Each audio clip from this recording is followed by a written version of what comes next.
Good evening, ladies and gentlemen, this is Commissar here, and I'm back with game number 2 in this best of 3 series between Liquid's TLO. This time going to be our Blue Zog player in the bottom left hand side of Daybreak, and his opponent is none other than Acer Nerchio. Nerchio, of course, going to be our Red Zog player in the top right hand corner of the map. So last game did go into Nerchio's favour. It was very close, very even right up until the end. The big deal, of course, being that the 4th base of TLO was dead. His army was slightly inferior. Slightly, though. The infestor count wasn't heavily in his favour. As such, TLO decided that it was time for him to bow out and just focus on the next game rather than wasting energy on what he viewed as a lost game. I suppose that shows a sign of respect for Nerchio's ability and that TLO wasn't going to try and go for a big comeback, as he was still in 139 supply when he quit the game.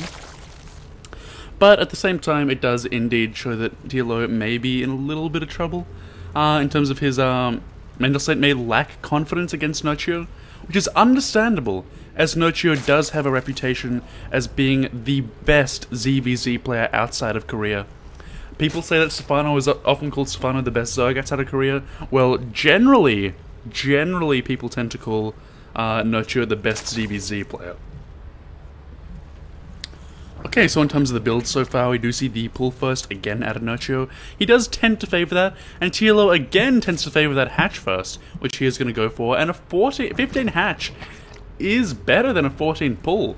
I mean, hatch first is always better if you're completely safe, and a 15 hatch is completely safe against a 14 pull. The 14 pull comes in that it beats any build which has a pull before 14 supply. That's the trade-off. It's going to be a matter of safety versus the ultimate greed build. And TLO is going for that greed. Nerchio going for still a fairly quick expansion. Like, it's still really quick. Like, the timing difference is about 40 seconds. But that 40 seconds is a slight economic edge for TLO. Okay, so things looking good for TLO so far. Things looking just fine for Nerchio as well. We do see both players not taking a gas, actually. TLO is just making a pull, which looks like a gas geyser on the minimap, kind of. Not really. Anyway, so we do see the overlords being spread out quite nicely, and it's quite interesting to me that the overlords of TLO appear to be in a slightly different spot to the overlords of Nerchio.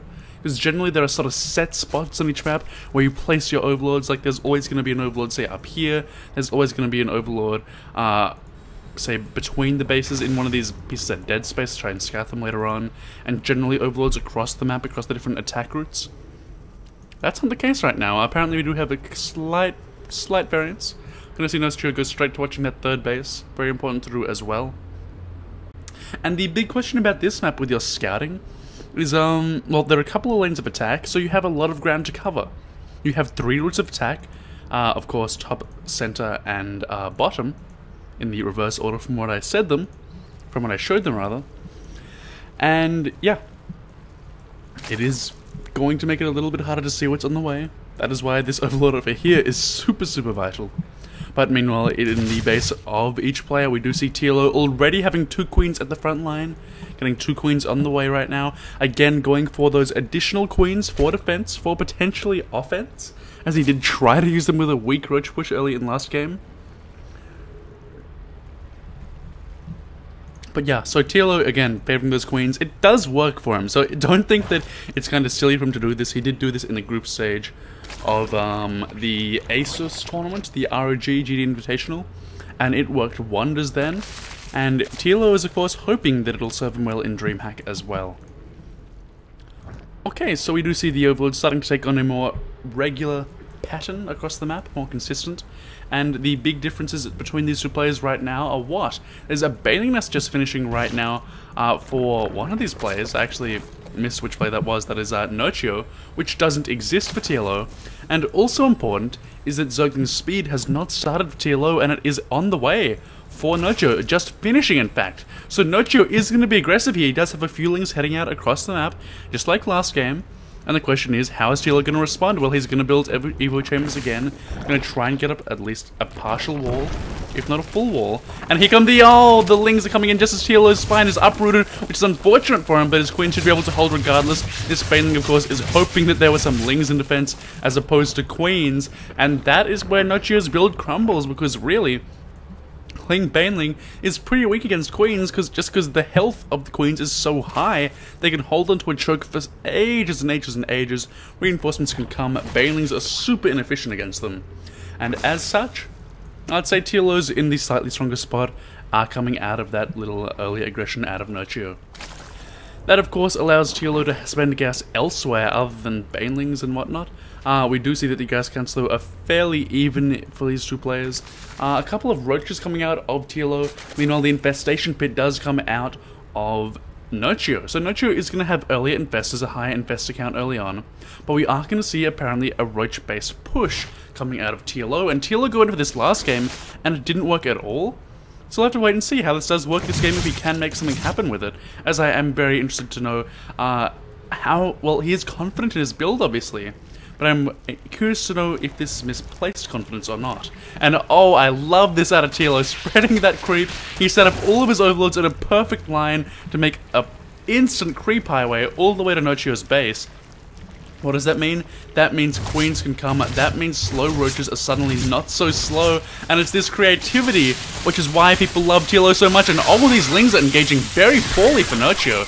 That was a big mistake by him, and that could hinder his defense significantly, as suddenly, look at his base, all he has is 4 spines, and there are no units on the ground to help defend. 7 roaches are on the way, they will be up just in the nick of time, I believe, although we are going to see perhaps this first spine or 2 balling before that does indeed happen.